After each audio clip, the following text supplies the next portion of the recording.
Okay, now look at this now. My inner leg seam is done. See that? Okay, the two crotch seams here, front, here back. Okay. No side seams. Isn't that nice? No side seams. And as a result, okay, this guy is kind of skinny, so these are nice little pants.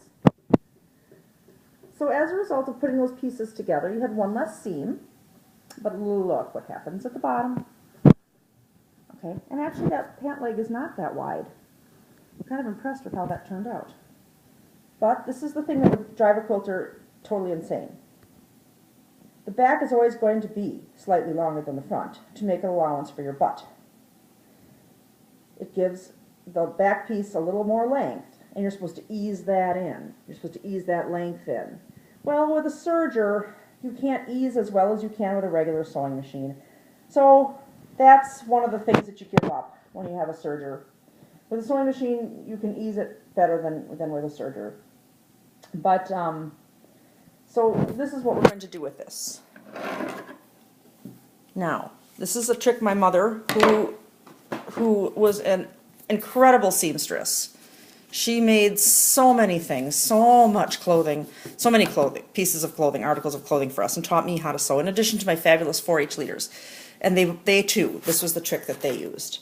You're not going to just chop it just willy-nilly, but this is where the unevenness occurs. So you are going to gradually, just gradually taper. You're going to taper. You're not going to just chop. You're going to taper. So you're going to come and you're going to taper it right off to the end, like that. Now, when professional seamstresses hem pants, they always leave the back a little longer than the front, right? I mean, to allow for heels of shoes, to allow for the size of your rear end. Now, the next thing we're going to do with these, well, we're going to probably work on the casing. But we're going to hem these, and we're going to serge the edges here, and then we're just going to turn them up, probably about 5/8 of an inch, and we're going to get some matching thread that's brown. This I'll do on my regular sewing machine, this part, after serging the edge, because this edge will be all finished off.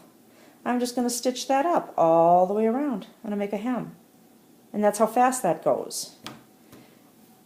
There are also tips and tricks for casings. We're not going to cover that in this video. I just wanted to show you the tips and tricks for making ultra fast pajama bottoms for somebody for Christmas, and how you can accomplish that by putting those two side leg seams together and tracing it onto unwoven interfacing,